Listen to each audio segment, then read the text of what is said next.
बिस्मिल्लाहिर्रहमानिर्रहीम। Programme focus में आपको खुशामदीद कहते हैं। आज हम बात करेंगे रेमिटेंसेस पर। रेमिटेंसेस हमारी क्यों नहीं बढ़ रही? जब ब्रेन ड्रेन हो रहा है, लोग मुल्क छोड़ के जा रहे हैं, तो फिर हमारी रेमिटेंसेस ग्रो क्यों नहीं कर रही? माली साल के अख्ताम तक हम 33 अरब डॉलर का रेमिटेंस का अपना टारगेट अचीव नहीं कर पाएंगे। हमारा करंट अकाउंट डेफिसिट सरप्लस हुआ, करंट अकाउंट बैलेंस हमारा सरप्लस हुआ। उसकी बुनियादी वजह ये थी कि हमारी 3 अरब डॉलर की गुज़श्ता माह रेमिटेंसेज आई, जिसने हमें काफ़ी हद तक सपोर्ट किया और हमारा करंट अकाउंट बैलेंस डेफिसिट से सरप्लस में चला गया।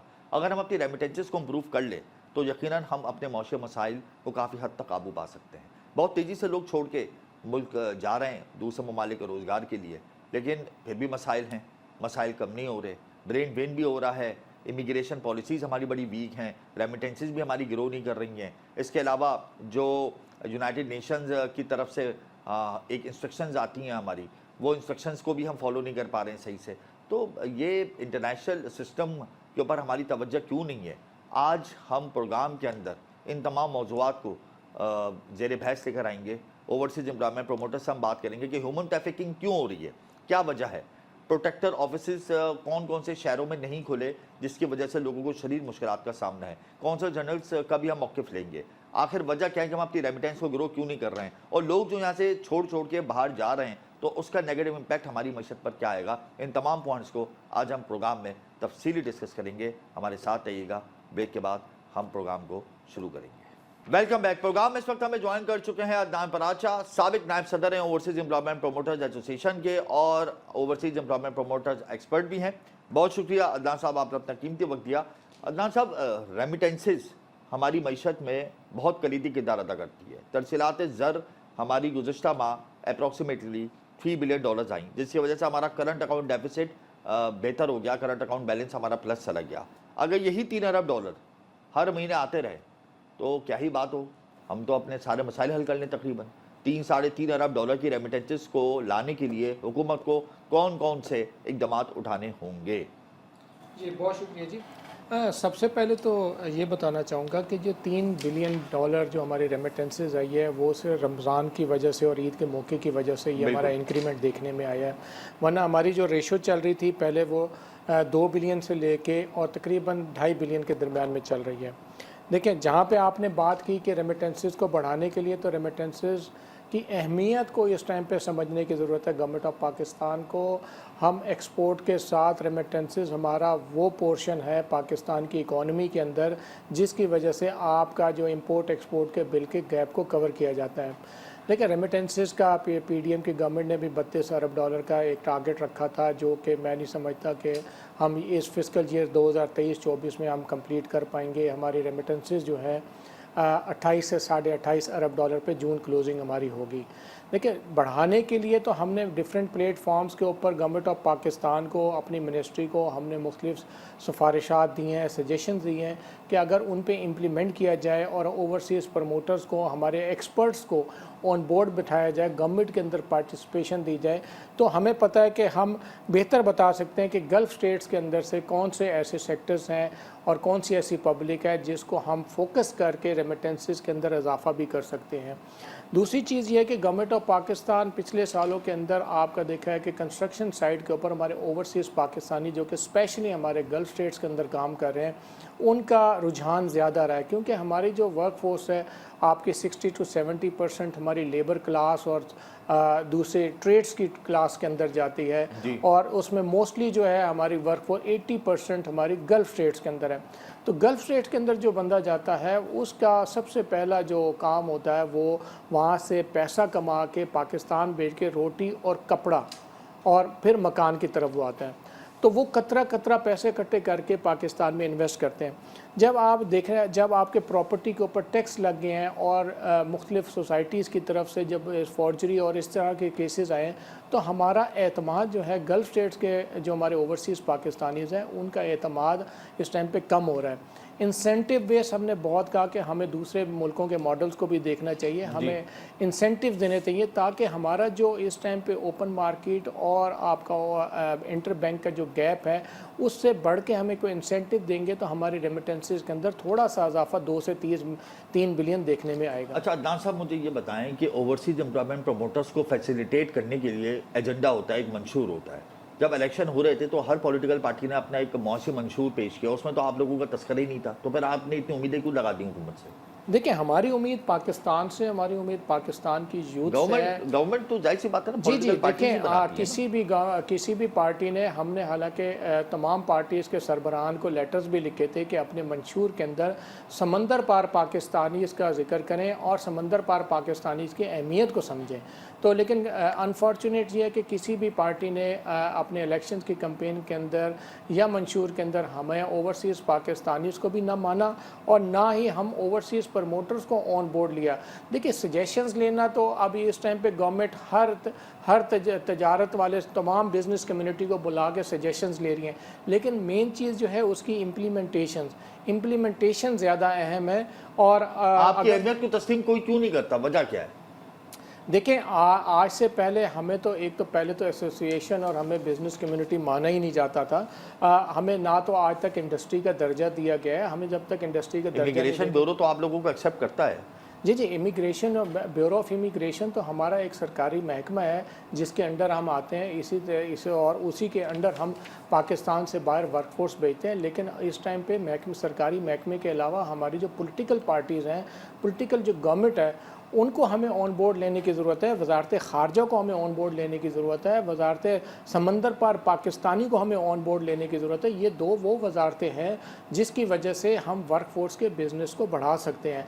देखिए, गल्फ़ स्टेट्स के अंदर आप देखें, हमारे पाकिस्तान के एम्बेसीज़ के अंदर स्पेशली हमारे CWOs को प्रॉपरली एक्टिवेट करने की ज़रूरत पड़ेगी, क्योंकि बात यह है कि हमारे हमसाया ममालिक की जो एम्बेसीज़ हैं, उनके जो रिप्रेजेंटेटिव्स हैं, कमर्शियल वेलफेयर अटैचीज़ हैं, वो डिफरेंट कंपनीज़ के अंदर मिलते हैं, मिल के और अपने मुल्क का कोटा बढ़ाते हैं। हमारे इधर अनफॉर्चुनेट हो क्या रहा है कि हमारे जो वहाँ पे जो बिज़नेस जनरेट किया जा रहा है, वहाँ पे गवर्नमेंट सेक्टर को तो प्रमोट किया जा रहा है, लेकिन हम जो एसोसिएशन में 2500 से 2600 ओवरसीज़ प्रमोटर जो एक्टिव इस टाइम पे अपना पार्टिसिपेशन दे रहे हैं और रेमिटेंसेस के अंदर 28 से 30 अरब डॉलर का पार्टिसिपेशन समंदर पार पाकिस्तानी से लाते हैं, लेकिन हमारे उधर पे सुनवाई नहीं हो रही। इस वजह से नहीं हो रही होगी ना, यकीनन, कि आप लोग ह्यूमन ट्रैफिक में भी आ जाते हैं। ह्यूमन ट्रैफिकिंग जो है वो प्रोमोटर्स करते हैं, जिसकी वजह से कितने पाकिस्तानी हैं जो जाबाक हो जाते हैं, स्मगलिंग हो जाती है ह्यूमन ट्रैफिकिंग के ज़रिए। तो ये इल्ज़ाम भी तो आप लोगों के ऊपर है ना, इस वजह से लोग आपको सपोर्ट नहीं करते, गवर्नमेंट आपको प्रमोट नहीं करती। देखें, जहाँ पे आपने बात की ह्यूमन ट्रैफिकिंग की, ये मैं पहले भी कई प्लेटफॉर्म से बोल चुका हूँ कि हम अभी रोमानिया के बॉर्डर की मिसाल ले लीजिए आप। जी जी, रोमानिया के अंदर भी हुआ है, ये प्रॉब्लम्स आई हैं। देखिए, मैं तो इस टाइम पे वजारत दाखिला से दरख्वास्त करूँगा कि वो इस टाइम पे इसका क्रैकडाउन करें। हमारा जो आपने जिक्र किया है रोमानिया का और मुख्तलिफ ममालिक के अंदर ह्यूमन ट्रैफिकिंग का, इसमें एजेंट्स इन्वॉल्व होते हैं। हमारे ओवरसीज़ प्रमोटर्स जो हैं वो प्रॉपरली लाइसेंस होल्डर होते हैं। हमारे मिनिस्ट्री ऑफ कॉमर्स के अंडर हम आके लाइसेंस मिलता है और हम समंदर पार पाकिस्तान। एजेंट्स कौन से एजेंट्स? देखिए, ये जो एजेंट माफिया है, इनके लिंक्स होते हैं बायर और वहाँ से यहाँ पे वीज़ा यहाँ से जनरेट करके और यहाँ से बायर सादा लो अफराद जो कि छोटे शहरों के होते हैं, उनको मुख्तलिफ जॉब्स का बहाना दे के और उनको घुमा फिसला के वो यहाँ से वहाँ लेके जाते हैं और वहाँ पे ये कश्ती कौन पुष्पनाई करता है इनकी? देखिए, ये जो है एजेंट माफिया की पुष्पनाई, ये छोटे छोटे शहरों के अंदर ये खुद बैठे होते हैं और ये इतने मजबूत हो चुके हैं कि जब तक इनके खिलाफ क्रैकडाउन नहीं होगा, वजारत दाखिला क्रैकडाउन पुष्पनाई कौन कर सकता है, मैं ये पूछ रहा हूँ। इदारे, सरकारी इदारों में कौन सा इदारा है जो पुष्पनाई कर सकता है? नहीं, पुष्पनाई देखिए, जब इतने मजबूत हो गए, इतने तनावर हो गए कि ये एक बॉर्डर से दूसरे बॉर्डर इलीगल तरीके से लोगों को भिजवा सकते हैं, तो कोई तो होगा ना पीछे। नहीं देखें, ये या प्रोमोटर्स हैं पीछे। नहीं, देखें, ये एक चेन होती है। सरकारी महकमा कोई भी इनके पुष्पनाई नहीं कर सकता। मैं नहीं समझता कि इस तरह के, जब वो लीगल वीज़े पे जाते हैं तो हमारे इमिग्रेशन भी उनको बाहर भेज सकती है, उसको वो रोक नहीं सकती किसी भी मुसाफिर को। और जो यहाँ से दूसरे, जैसे यहाँ से वो ईरान जाते हैं या दूसरे ममालिक के अंदर जाके वहाँ से फिर वहीं के इनके लिंक्स होते हैं, वहाँ से फिर उन ममालिक के जो लोग हैं वो अगले मुल्क की तरफ उनको छोड़ते हैं और उससे फिर अगले मुल्क यूरोपियन कंट्रीज़ की साइड पे जाते हैं। जहाँ तक आपने बात की रोमानिया की, तो मैं तो इस टाइम पे दरख्वास्त करूँगा अपने वजारत दाखिला से और अपनी ह्यूमन रिसोर्स मिनिस्ट्री से, और SIFC से भी कर लीजिए गुजारिश। जी, SIFC तो जी देखें जी, उन्हीं की बदौलत हमें इस टाइम पे सुना जा रहा है और हमारे जो सरकारी महकमे हैं हमें इतनी इज्जत भी अब देना शुरू की है उन्होंने। इस जस्ट बिकॉज ऑफ SIFC के उन्होंने हमें ऑन बोर्ड लिया है और हमारी सिफारिशात वगैरह सुन रहे हैं। देखें, इसके अंदर वजारत दाखिला इस टाइम पे प्रॉपरली एक तो टारगेटेड एक क्रैकडाउन करे। टारगेटेड क्रैकडाउन देखें, हमारा यूई का सेक्टर बंद हुआ, हमारी वजारत दाखिला ने कोई भी क्रैकडाउन नहीं किया। हमारा रोमानिया के अंदर एक प्रॉब्लम आ रही है, इसके ऊपर भी क्रैकडाउन किया जा सकता है। इसके एक सिस्टम है, आप FIA को ऑन बोर्ड लेके जितने भी लोग वहाँ से जो यूई से भी विज़िट टू एम्प्लॉयमेंट पे वापस आए हैं वो उसका डाटा निकल सकता है। उसके अलावा जब ये हमारा सेक्टर बंद हुआ था तो अब 15-20 नवंबर से लेके 2023 से लेके दिसंबर के एंड तक जितने भी लोग वापस विजिट वीज़े पे आए हैं उसका डाटा, जी जी यूई से भी उसका भी डाटा ले सकते हैं। रोमानिया के सेक्टर के अंदर आप बहुत अच्छा, पाकिस्तान की हमारी जो कॉन्सुलेट कसूरवार सबसे ज़्यादा कौन है? वजारत दाखिला, वजारत खारजा? नहीं, कसूरवार देखें, कसूरवार मैं किसी भी वजारत को नहीं कहूँगा, मैं तो इस टाइम पे यहाँ पे लोग जाबाक हो रहे हैं ह्यूमन ट्रैफिकिंग से, आप किसी को भी कसूरवार नहीं ठहराएंगे। देखिए, जब मैंने आपको यही चीज़ बताया कि जब एक विजिट वीज़े पे फॉर एग्जांपल यूई जा रहा है या एक एम्प्लॉयमेंट वीज़े पे या किसी विजिट वीज़े पे रोमानिया जा रहा है तो इमिग्रेशन उसको नहीं रोक सकती। ह्यूमन ट्रैफिकिंग का जिम्मेदार आप वजारत दाखिला को ठहराएंगे, वजारत खारजा को ठहराएंगे, या इन दोनों मिनिस्ट्रीज को ठहराएंगे? देखिए, मैं वही चीज़ आपको बता रहा हूँ कि मुझे ब्रेक पे जाना है, मुझे बस मुख्तसर सा जवाब दे दें। जी देखें, इसके अंदर क्रैकडाउन किया जा सकता है, पॉलिसी बन सकती है, और यानी दोनों मिनिस्ट्रीज कसूरवार हैं।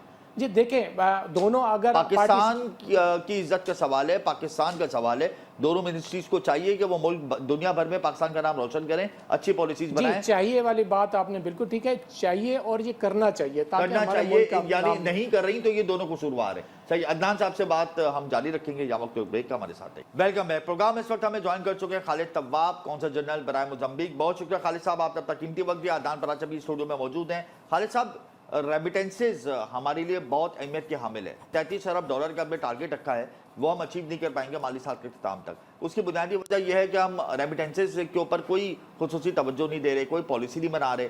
फिर हम देख रहे हैं कि आए दिन ह्यूमन ट्रैफिकिंग हो रही है, इससे भी बहुत ज़्यादा नुकसानात हो रहे हैं। फिर हमारे पास कोई इंटरनेशनल सिस्टम के तहत इमिग्रेशन की कोई पॉलिसीज़ नहीं है। यूनाइटेड नेशन ने डायरेक्शन दी हुई है, हम उसको फॉलो नहीं करते। क्या समझते हैं एज अ कौंसल जनरल हमें कौन कौन से इक़दाम उठाने होंगे?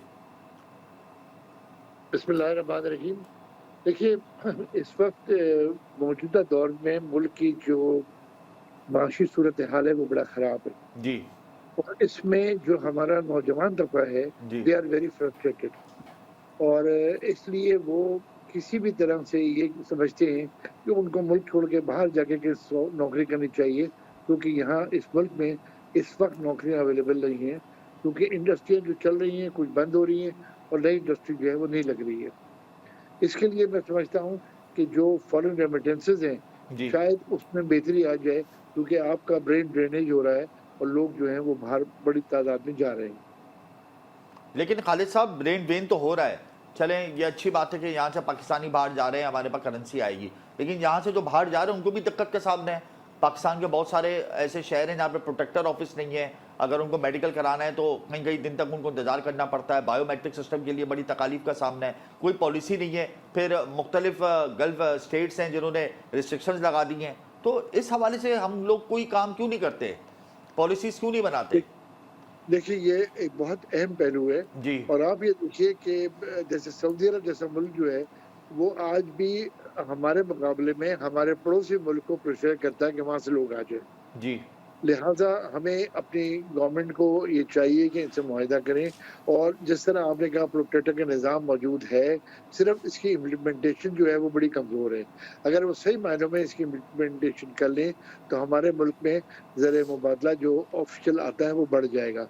देखिए, इसमें मैं ये भी जिक्र करूँ कि अभी कुछ अरसे से जो गवर्नमेंट ने इक़दाम किए हैं तो आपकी रेमिटेंसेज जो हैं थोड़ी सी बड़ी हैं, जी, और अगर गवर्नमेंट इस पे तवज्जो दे ले तो डेफिनेटली ये हमारे लिए जितनी बड़ी हमारी मुल्क की एक्सपोर्ट है, जिसके अगेंस्ट हम कुछ बेचते हैं, इसके अगेंस्ट अगर ये इस तरफ तवज्जो दे लें तो एक बहुत बड़ी आमदनी है और ये फर्दर इम्प्रूव कर जाएगी। लेकिन एक वाज़ेह पॉलिसी चाहिए इसके लिए, एक वाजह पॉलिसी चाहिए। अदनान पराचा, मैं आपकी जानिब आऊँगा। $33 अरब का हम तरसीलात ज़र का हदफ माली साल के अख्ताम तक हासिल नहीं कर पाएंगे, ये एक बहुत बड़ी हमारी नाकामी है। एक्सपोर्ट का टारगेट $30 अरब वो भी हम अचीव नहीं कर पाएंगे। तो आप क्या समझते हैं कि किस तरीके से हुकूमत को आइंदा आने वाले बजट में स्टेप्स उठाने होंगे, मनसूबाबंदी करनी होगी कि रेमिटेंसेज बेहतर हो जाएं? देखिए जी, जहाँ तक आपने रेमिटेंसेस की बात की है, तो गवर्नमेंट को बजट के अंदर जब तक हमें ऑन बोर्ड नहीं लेंगे, हमारी सिफारिशात को ऑन बोर्ड नहीं लेंगे और बाहर के स्पेशली गल्फ़ स्टेट्स के अंदर जाके और यूरोपियन ममालिक के साथ जाके एग्रीमेंट्स नहीं करेंगे, उस वक्त तक हमारी रेमिटेंसेस में इजाफा नहीं हो सकता।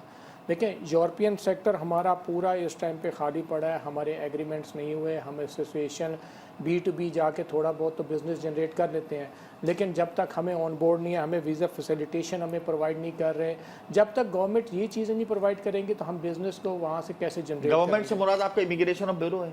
नहीं जी, नहीं, गवर्नमेंट से मुराद हमारी मिनिस्ट्री है, हमारी समंदर पार तो मिनिस्ट्री है। जो ब्यूरो इमिग्रेशन है वो भी तो मिनिस्ट्री के मातहत है। देखिए, वो हमारा गवर्नमेंट ऑफिस है जिसके अंडर हम आते हैं, वो फैसिलिटेट तो हमें कर सकता है, लेकिन डिसीजन मेकर जो है हमारी मिनिस्ट्री है। यानी मिनिस्ट्री है, फिर ब्यूरो ऑफ इमिग्रेशन है, उसके बाद फिर आप लोग हैं। अच्छा, एक है ओवरसीज एम्प्लॉयमेंट कॉर्पोरेशन, वो आपके साथ साथ है, तो वो भी आपको सपोर्ट नहीं करती या आप उनको सपोर्ट करते हैं? क्या आप दोनों शिकार हैं? देखें जी, हम तो उनको इतना सपोर्ट करते हैं कि हर कैंडिडेट जो इस टाइम पे पाकिस्तान से बाहर जाता है तो ओवरसीज़ प्रमोटर 200 रुपया पर कैंडिडेट उसको पे करते हैं और 16 से 17 करोड़ रुपया साल का हम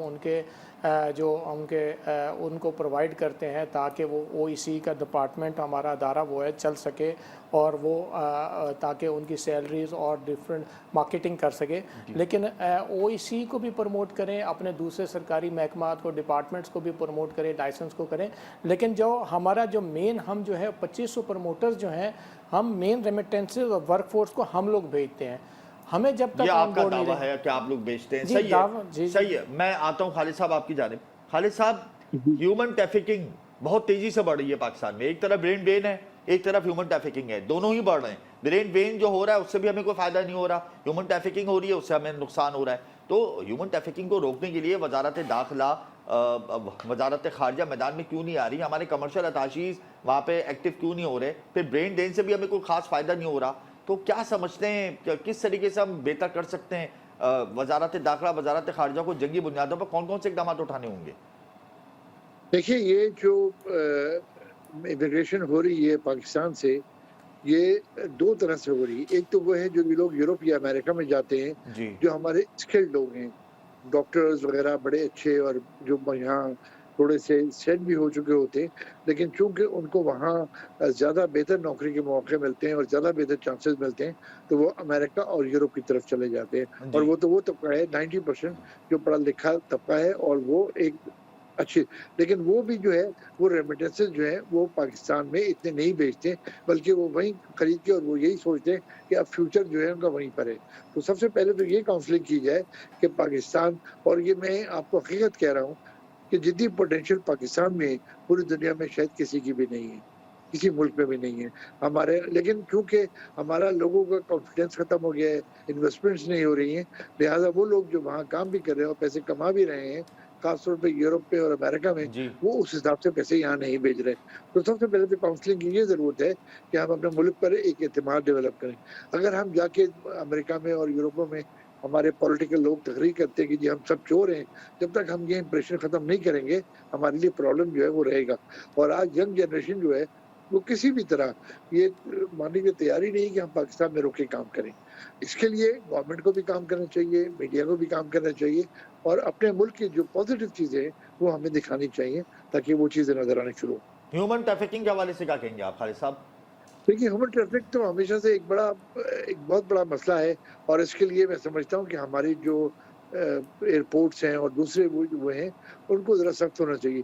बड़ा तकलीफ दे होता है, आप देखें कहीं कोई मिसहैप होता है पूरी दुनिया में, कोई जहाज डूब जाता है या कोई और चीज़ होती है जिसमें इलीगल इमिग्रेंट्स जो हैं वो जा रहे होते हैं, तो पाकिस्तानी बड़ी तादाद में होते हैं। इनको एयरपोर्ट पे सख्ती करनी चाहिए, और गवर्नमेंट ने कानून तो बना रखे, सिर्फ प्रॉब्लम है इम्प्लीमेंटेशन का। अगर सही मायनों में इम्प्लीमेंटेशन कर लें, यहाँ जो हमारे एयरपोर्टों पे FIA और दीगर महकमों के जो लोग मौजूद हैं, अगर वो इन चीज़ों को चेकिंग शुरू कर दें, तो मैं समझता हूँ कि उससे काफ़ी बड़ा फ़र्क पड़ जाएगा और बहुत सारे हादसा से भी हम बच जाएंगे। अपनी रेमिटेंसेस को बेहतर करने के लिए हमें इस बजट में कौन सी पॉलिसी मुतारिफ करानी होगी, क्या समझते हैं खालिद साहब? देखिए पॉलिसीज हमें वो ये हमारी फॉरेन एक्सचेंज का एक बहुत बड़ा जरिया, जिस तरह एक्सपोर्ट है हमारा 30 ये 35 बिलियन का टारगेट है, इसके लिए हमें इनको इंसेंटिव्स कुछ देने चाहिए। इंसेंटिव इस लिहाज से कि आप छोटे-छोटे इंसेंटिव आप कहते दे देते हैं, उनको वीआईपी कार्ड दे देंगे ये वो, लेकिन हमारी जो मेन रेमिटेंसेस हैं, वो है अनस्किल्ड लोगों से, जो लोग हमारा गल्फ में और इधर-उधर काम कर रहे हैं। मैं समझता हूँ एक तो उनकी अब काफ़ी निज़ाम बेहतर हो गया है, जो उनके घरों पे पैसे पहुँच जाते हैं, लेकिन वो जो हवाला मंडी है, वो आज भी बड़ी एक्टिव है। हमें उसको डिस्करेज करना चाहिए। कुछ काम इसमें हुआ है, लेकिन अभी बहुत काम बाकी है और ये मनी चेंजर से अगर बैठ के बैठें, तो वो चीज़ें जो हैं वो कंट्रोल हो जाएँगी। आप ये देखिए कि हमारा डॉलर किस तरह मजबूत हो रहा था और हमारी करेंसी जो है वो गिर रही थी। आज अल्हम्दुलिल्लाह कुछ अरसे से जब से एसएफआईसी एक्टिव हुई है, हमारी स्मगलिंग कम हुई है, तो ऑटोमेटिकली डॉलर जो है वो भी स्टेबल हो गया और मैं समझता हूँ थोड़ी सी और स्टेबिलिटी पे लोग डायरेक्टली जो है वो ऑफिशियल रेमिटेंसेस को प्रेफर करना शुरू कर देंगे। आने वाले दिनों में ऑफिशियल रेमिटेंसेज इंक्रीज होगी। अदनान पराचा, कितने लोग डेटा के जो आपके पास फिगर्स हैं, कितने लोग बाहर जा चुके हैं इस वक्त? देखें ईयरली बेसिस पे तो पिछले साल हमारे 8,65,000 गए थे जी। लेकिन इस टाइम पे अगर हम जनवरी से लेके अप्रैल तक को देखें तो तकरीबन हमारा 2.25 लाख के करीब 2.5 से 3.25 लाख वर्कफोर्स की है। इस लिहाज से अगर हम प्रोपोर्शन निकालें तो पिछले साल के मुकाबले में हमारे इस टाइम पे वर्कफोर्स की एक्सपोर्ट कम होगी, जिसकी वजह यह है कि हमारे गल्फ़ ममालिक की तरफ से हमें एक तो हमें वहाँ पे हमारे कैंडिडेट्स को थोड़ी प्रॉब्लम्स आ रही है। यानी ये जो फिगर्स आप बता रहे हैं सिर्फ ओवरसीज एम्प्लॉयमेंट प्रोमोटर्स के हैं, इसके अलावा ओवरसीज एम्प्लॉयमेंट कॉर्पोरेशन पे लोग विजिट वीजे पे गए हैं, एजुकेशन पे गए हैं, वो नंबर्स अलग हैं। देखें जहाँ पे अगर उन सारे नंबर्स को मैं मिला लूँ तो तकरीबन 11 साढ़े 11 लाख बनते हैं। नहीं, देखें पिछले साल के तो आप 8,65,000 वो तो साल हमारा 2023 क्लोज हो गया जी। हम 2024 की हम अगर बात करें तो हमारा जो विजिट वीज़े पे जाने वाले जो लोग थे मोस्टली जो हमारे यूई सेक्टर पे जाते थे, तो वो यूई का सेक्टर हमारा नवंबर 2023 से अब तक बंद है। हमारी किस वजह से बंद है? देखिए इसके पीछे दो तीन इसमें हमारी गलती है ना। जी, हम जी, वहाँ जाते हैं, हम वहाँ पे वो काम करते हैं जो हमें नहीं करने चाहिए, तो फिर रिस्ट्रिक्शंस लग जाती हैं। इससे फिर हम सारे लोग मुतासर होते हैं, हमारी रेमिटेंसेज भी मुतासर होती हैं। जी। तो इस हवाले से आप लोग क्यों नहीं कुछ करते? आप लोग अवेयरनेस क्यों नहीं देते? देखें हमने यही तो हम वजारत दाखिला से हम अब हर चीज़ आप वजारत दाखिला वजारत खारजा पे तो ना डालें, कुछ आपकी भी तो जिम्मेदारी है ना। हम तो overseas promoter properly employment federation chamber of commerce से आप एसोसिएट हैं, बायसोस of federation chamber of commerce, आप कोई ना कोई पॉलिसी या अवेयरनेस प्रोग्राम तो लॉन्च कर सकते हैं इस हवाले से। देखिए माजरत के साथ फेडरेशन के प्लेटफॉर्म पर कई दफ़ा बोल चुके हैं, लेकिन हमारे फेडरेशन के प्लेटफॉर्म ने भी हमें प्रॉपरली ऑन बोर्ड नहीं लिया। वो इस टाइम पे एक्सपोर्ट और अपने लोकल इंडस्ट्री के अंदर इतने फंसे हुए हैं कि रेमिटेंसेस वाली साइड पे वो आ नहीं रहे। मैंने 2-3 दफ़ा सिफारिशात भी दी हैं, लेकिन अभी तक वो टेकअप नहीं किया गया। जैसे ही वो टेकअप इंशाल्लाह करेंगे। फेडरेशन के किरदार से भी आप मायूस हैं। अच्छा, आखिर में मुझे ये बता दें खालिद साहब कि अगर हालात ऐसे ही चलते रहे तो रेमिटेंसेस का टारगेट हम अचीव नहीं कर पाएंगे माली साल के अख्ताम तक। आइंदा जो हम टारगेट रखेंगे इस बजट में वो क्या रखती है गवर्नमेंट, ये भी बहुत बड़ा सवालिया निशान है। तो अगर हालात ऐसे ही चलते रहे तो क्या हम अपनी रेमिटेंसेस को इंप्रूव कर पाएंगे as compare to Bangladesh, as compare to Iran, as compare to India, as compare to China? हमारी रेमिटेंसेस तो बहुत पीछे है खित्ते में। देखिए बात आपने बिल्कुल सही कही है और इस वक्त जो आपकी गल्फ वगैरह में या यूएई में या दुबई में आपकी एम्प्लॉयमेंट कम हुई है क्योंकि उन्होंने वहाँ अपने रूल्स एंड रेगुलेशंस जो हैं वो चेंज किए और जैसा मैंने गुजारिश करी है कि वो आज पाकिस्तानी के मुकाबले में बांग्लादेश के और दूसरे लोगों को ज़्यादा प्रेफर करते हैं। तो हमें बाकायदा वहाँ ख़ास तौर पर गल्फ ममालिक में हमें गवर्नमेंट वाइज भी हमें एक्टिव होना पड़ेगा और ये प्रमोटर्स एसोसिएशन को भी वहाँ एक्टिव होना पड़ेगा ताकि अगर कोई चीज़ वहाँ इलीगल है तो वो सिर्फ पाकिस्तानी का नाम इस्तेमाल ना हो। देखिए बहुत सारे लोग ऐसे हैं जो हमारे पड़ोसी मुल्क के हैं और उन्होंने पाकिस्तानी पासपोर्ट का उसूल लिया हुआ है और वो जो गलत एक्टिविटीज़ करते हैं उससे पाकिस्तानी जो है वो बड़े बदनाम होते हैं। यही वजह है कि बहुत सारे लोग कंट्रीज जो है वो पाकिस्तानियों को प्रेफर नहीं करती हैं। मैं समझता हूँ गवर्नमेंट को ये तवज्जो दे और ऐसे पासपोर्ट, फेक पासपोर्ट, ये जाली पासपोर्टों पे जो लोग गए हुए हैं उनका ना सिर्फ उस मुल्क में दावा करे बल्कि यहाँ पर भी पाबंदी लगाए कि वो लोग ना जा सके। बहुत शुक्रिया खालिद तवाब साहब, आपने अपना कीमती वक्त दिया। अदनान पराचा, आपने अपना कीमती वक्त दिया। इसमें कोई दो राय नहीं कि हमें रेमिटेंसेस को बेहतर करने के लिए कोई ना कोई मजबूत पॉलिसी मुतारिफ करानी होगी, खास तौर पे इमिग्रेशन पॉलिसीज पर हमने खास तवज्जो देनी है। यहाँ वक्त ब्रेक का गुफ्तगू का सिलसिला जारी रखेंगे, हमारे साथ रहिएगा। Welcome back. प्रोग्राम में इस वक्त हमें ज्वाइन कर चुके हैं Saqib Fayyaz Maggu, senior vice president हैं फेडरेशन चैम्बर ऑफ कॉमर्स के। बहुत शुक्रिया साकिब साहब, आपने अपना कीमती वक्त दिया। रेमिटेंसेस का टारगेट हम माली साल के अख्ताम तक अचीव नहीं कर पाएंगे। 33 अरब डॉलर हमने हदफ रखा, वो हम अचीव नहीं कर पाएंगे। इसकी बुनियादी वजह क्या है? क्या गवर्नमेंट की गलत पॉलिसीज़ हैं, या हवाला हुंडी नेटवर्क है, या फिर ओवरसीज एम्प्लॉयमेंट प्रमोटर्स का इस्तेहसाल है? देखिए, इसमें जो आपने बात की, ये तीनों ही बातें हैं कि एक तो गवर्नमेंट की पॉलिसीज़ हैं कि इसकी वजह से जो है, जो पाकिस्तानियों का जो पैसा होता है और जो रेमिटेंस या जो भी ओवरसीज़ पाकिस्तानियों का जो पैसा होता है वो इधर नहीं आ सकता। दूसरा, जो यहाँ पर मैं इसको थोड़ा सा एडिशन भी करना चाहूँगा कि कुछ एक्सपोर्ट की पेमेंट भी वो भी इधर किसी वजह से नहीं आ सकती है, जो भी गवर्नमेंट की पॉलिसी की वजह से है। दूसरा जो है वो हमारा जो टारगेट बहुत आसानी से अचीव हो सकता है, लेकिन हम लोग उस तरफ इसको स्किल डेवलपमेंट के ऊपर हम लोग तवज्जो नहीं देते हैं। ओवरसीज एम्प्लॉयमेंट प्रोमोटर्स वाले कहते हैं कि हमारा इस्तेहसाल हो रहा है, गवर्नमेंट ओवरसीज एम्प्लॉयमेंट प्रोमोटर्स को फैसिलिटेट नहीं कर रही, कोई पॉलिसी नहीं बना रही। इवन ये कि ओवरसीज एम्प्लॉयमेंट प्रोमोटर्स एसोसिएशन ने फेडरेशन चैम्बर ऑफ कॉमर्स को भी खतूत लिखे हैं, एफपीसीसीआई भी कुछ नहीं कर रही। तो फेडरेशन तो सबसे बड़ी अपेक्स बॉडी है, अगर वो प्रोमोटर्स को सपोर्ट नहीं करेगी तो फिर कौन करेगा?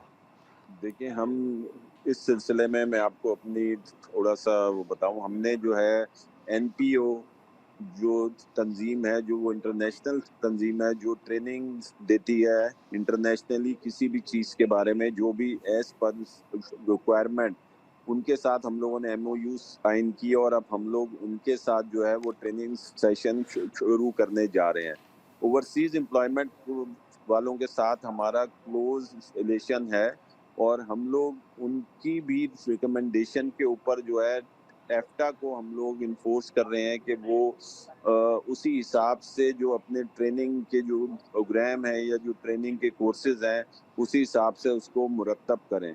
लेकिन सिर्फ ये जो है, सिर्फ आप ये समझ लें कि ये सिर्फ एक स्किल डेवलपमेंट नहीं है। यहाँ पर हम थोड़ा सा और आगे बढ़ेंगे कि इसमें टेक्नोलॉजी की भी बात है कि उसको हमें टेक्नोलॉजी को भी अडॉप्ट करना होगा, हमें उस टेक्नोलॉजी को सीखना होगा जो मॉडर्न टेक्नोलॉजी है। जिस तरह के आईटी सेक्टर के अंदर हमें जो है बहुत ही अब जो हम लोग आर्टिफिशियल इंटेलिजेंस की तरफ जा रहे हैं, हमें एआई को अडॉप्ट करना होगा, क्वांटम एनर्जी को अडॉप्ट करना होगा, और हमें अब जो है ना उसमें सिर्फ एक अभी तक हमारे जहन में क्या आता है जी, ओवरसीज एम्प्लॉयमेंट तो जी प्लम्बर, इलेक्ट्रिशियन और कोई भी ब्लू कॉलर के अलावा व्हाइट कॉलर जॉब्स भी जी बिल्कुल हमें व्हाइट कॉलर जॉब की तरफ जाना होगा और व्हाइट कॉलर के साथ साथ हमें ऐसी चीजें या ऐसे इक्विपमेंट की तरफ जाना होगा जो इक्विपमेंट हम लोग इन्वेंट करें और वो हाई टेक इक्विपमेंट हो और वो इक्विपमेंट की जो एप्लीकेशन हो वो बाहर मुल्कों में हो और हमारे जो इधर ओवरसीज जो पाकिस्तानी हो वो उसमें एक्सपर्ट हो और वो उन इक्विपमेंट और इंस्ट्रूमेंट को वो लोग हैंडल करें। मगर साकिब साहब, यहाँ एक बात ये पैदा होती है कि ये कोटा हमें दिलवाएगा कौन? ये तो इमिग्रेशन का काम है ना, ब्यूरो ऑफ इमिग्रेशन का काम है, मिनिस्ट्री का काम है कि वो बाहर ममालिक में जाएं, वहाँ पे मुलाकातें करें, कमर्शियल अताचीज़ मुलाकातें करें, ऐसी पॉलिसी लेकर आएँ, लोगों से ऐसा कोटा लेकर आएँ दूसरे ममालिक से कि वो हमें ला के दें कि भाई टीचर्स भेजें, डॉक्टर्स भेजें, इंजीनियर्स भेजें, मैनेजर्स भेजें। हम लोगों के पास ये कोटे ही नहीं आते। आप बिल्कुल सही बात कर रहे हैं। और इंडिया चला जाता है, बांग्लादेश चला जाता है, हमारा पढ़ा लिखा तबके का जो कोटा है वो वहाँ डिवाइड हो जाता है, हम लेबर ही भेज रहे होते हैं।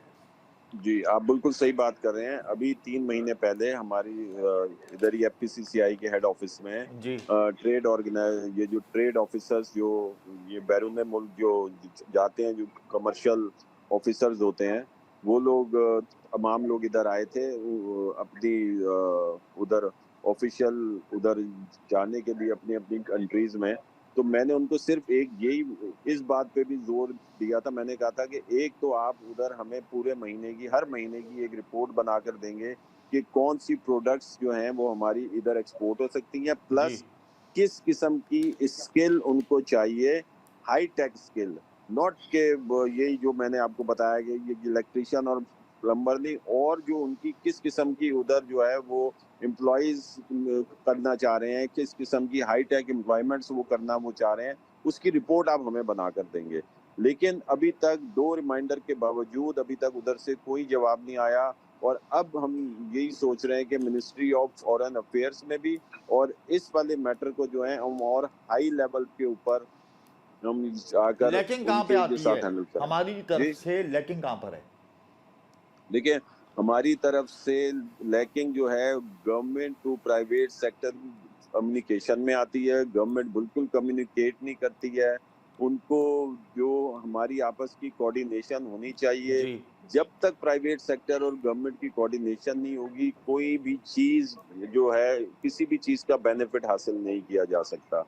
तो हमें जो है, हम लोग अपनी गवर्नमेंट से भी ये कहते हैं, और फिर उसके बाद जो उधर हमारे जो एम्बेसडर्स हैं, जो कमर्शियल अटाची हैं, जी उनको इतना एफिशिएंट होना चाहिए। हम ये देखते हैं कि जब वो उधर चले जाते हैं तो ऐसे लगता है कि वो किसी ऐसे सैयारे में चले गए हैं कि ना जहाँ पर ना कोई फोन लाइन है, ना कोई उधर वो इंटरनेट कनेक्शन है, ना कुछ है, बिल्कुल खामोशी होती है, उधर से कोई फीडबैक नहीं आता हमें। तो खास इसका तौर मतलब पे ये है कि गवर्नमेंट की पॉलिसीज बहुत ज़्यादा वीक हैं, इमिग्रेशन ब्यूरो की कारकर्दगी मुतासर कुन नहीं है। इसका तो फिर मतलब यही हुआ, और फिर आइंदा आने वाले दिनों में रेमिटेंसेज जो हैं, जैसे अभी हम डिस्टर्ब हैं, आइंदा भी रहेंगी।